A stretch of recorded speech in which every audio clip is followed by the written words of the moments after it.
بزرگ عالم تھے حضرت مولانا خادم حسین صاحب رضوی۔ مولانا خادم حسین رضوی رحمۃ اللہ علیہ کو لوگ صرف تحریک لبیک کے حوالے سے جانتے ہیں، حالانکہ ان کا جو کیریئر ہے وہ بہت پرانا ہے۔ مولانا بنیادی طور پر ایک استاد تھے، ایک شیخ الحدیث تھے۔ ان کا جو بیسک کارنامہ ہے وہ یہ ہے کہ وہ درجنوں نہیں سینکڑوں علماء کے استاد ہیں، سینکڑوں علماء کے، یعنی میں نے سوچ سمجھ کے لفظ کہا، انہوں نے سینکڑوں لوگوں کو رسول اللہ کا دین پڑھایا ہے، اور ان کے اب شاگردوں کے شاگرد بھی مدرسوں میں پڑھاتے ہیں۔ مولانا ایک بڑے غریب سے سادے سے گھرانے میں وہ پیدا ہوئے تھے۔ انہوں نے بڑی سادہ اور آخر تک زندگی انہوں نے وزاداری والی گزاری، سادگی والی گزاری، حسین گزاری۔ کسی شخص کے ایک ہوتا ہے کسی کے نظریے سے اختلاف کرنا، ایک ہوتا ہے کسی کے طریقہ کار سے اختلاف کرنا۔ کچھ لوگوں نے ان کے طریقہ کار سے اختلاف کیا ہے، لیکن ان بندے کا نظریہ اتنا شاندار تھا کہ نظریے سے کسی نے اختلاف نہیں کیا۔ لوگوں نے یہ ضرور کہا کہ یہ فلانی بات اس طرح ہو جاتی تو ٹھیک تھا، لیکن یہ سب نے کہا کہ بندہ بات ٹھیک کرتا ہے۔ نظریے سے، فکر سے لوگ مطمئن ہو جائیں کسی زندہ کیا رہتا ہے؟ نظریہ۔ زندہ کیا رہتا ہے؟ نظریہ۔ فکری طور پر ایک خوبصورت آدمی تھے، ایک بڑے منجے ہوئے آدمی تھے، ایک وزادار آدمی تھے، ایک صاف ستھرے آدمی تھے۔ میری ان سے ملاقات اس وقت ہوئی تھی پہلی دفعہ جب وہ بالکل ٹھیک تھے، ٹانگوں پہ چلتے تھے۔ ان کے جو استاد گرامی تھے حضرت مولانا عبدالحکیم صاحب شرف قادری رحمۃ اللہ علیہ، بہت جید عالم تھے۔ میں ان کو ملنے کے لیے جاتا تھا تو حضرت بھی وہاں پڑھایا کرتے تھے لاہور جامعہ نظامیہ میں، تو وہاں ان سے پہلی ملاقات ہوئی۔ پھر انہوں نے جو جماعت سب سے پہلے بنائی تھی اس کا نام تھا انجمن فدایان ختم نبوت۔ اس جماعت سے انہوں نے کام کا آغاز کیا، اور بڑے اوائل میں، بڑے شروع میں انہوں نے ختم نبوت کے تعلق سے مختصر سے کام کا آغاز کیا، اور بڑی جلدی ان کا کام پھیل گیا۔ مکی پیر مکی دربار میں یہ اوقاف کی مسجد کے سرکاری خطیب تھے، لیکن حضرت ممتاز قادری صاحب رحمۃ اللہ علیہ کی شہادت پہ انہوں نے سرکاری ملازمت چھوڑ دی تھی۔ اس کے بعد انہوں نے بڑی محنت کی، بڑی جد و جہد کی، بڑی کاوش کی، بیمار اور معذور ہونے کے باوجود بڑی کوششیں فرمائیں، اور بڑے نڈر تھے، بڑے بے باک تھے، بڑے خوبصورت تھے۔ سب سے بڑی بات یہ تھی کہ سکہ عالم دین تھے۔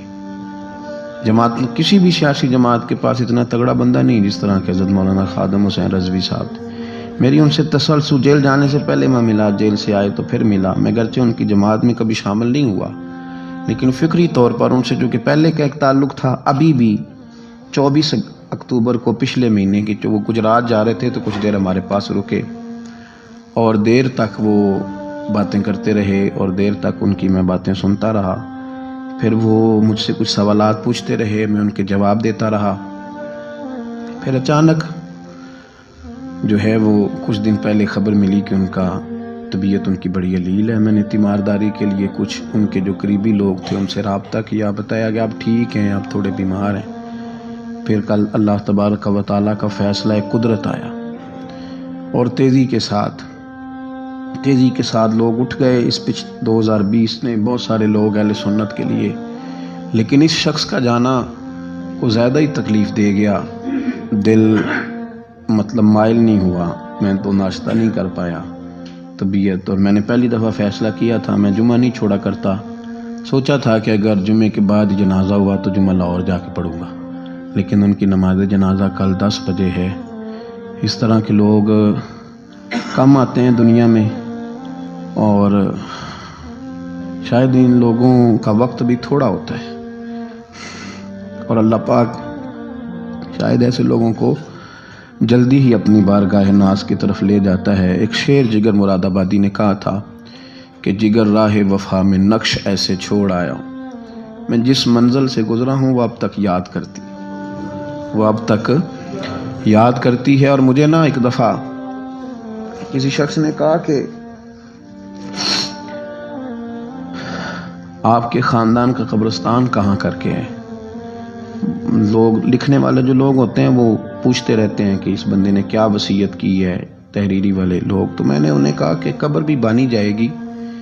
تو مجھے کہنے لگے کہ کس طرح کر کے پتہ چلے گا؟ تو میں نے کہا تے اکھاں جدوں میٹیاں تو پھر زمانہ مینوں روے گا، اپنا تے اپنا بیگانہ مینوں روے گا، تے جدوں نہ میں دسیا میں خارا نوں میں خانے وچ، پھر جام ٹوٹ جان گے میں خانہ مینوں روے گا۔ کئی لک لک رون گے تو کئی بک بک رون گے، گلیاں دا یانا تے سیانا۔ یہ الگ بات ہے کہ بے قدراں کچھ قدر نہ جاتی، کیتی خوب تسلی ہو، دنیا دار تے پجاری زردے اتے آندے گل ٹلی ہو، بک بک روسا نکھیاں تکیو وے خویلی کلی ہو، کوچ نصیر اساں جدوں کیتی پے جانی تھر تھلی۔ یہ بڑے قیمتی وجود کے لوگ ہیں، اللہ کریم ان کو اپنی خاص رحمتوں سے مالا مال فرمائے۔